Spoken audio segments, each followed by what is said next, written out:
Hello guys, in this video I'm gonna show you how to make shrinking voice in Voice Changer with Effects app.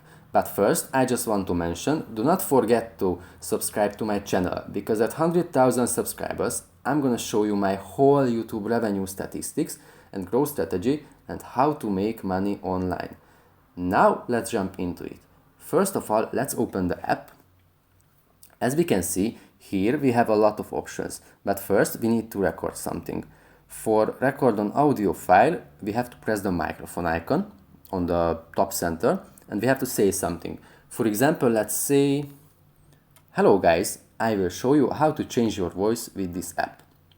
Now we could choose from a ton of different effects. For the shrinking effect, we have to scroll down a little bit and search for the shrinking option. As we found it, we have to press the play button. "Hello guys, I will show you how to change your voice."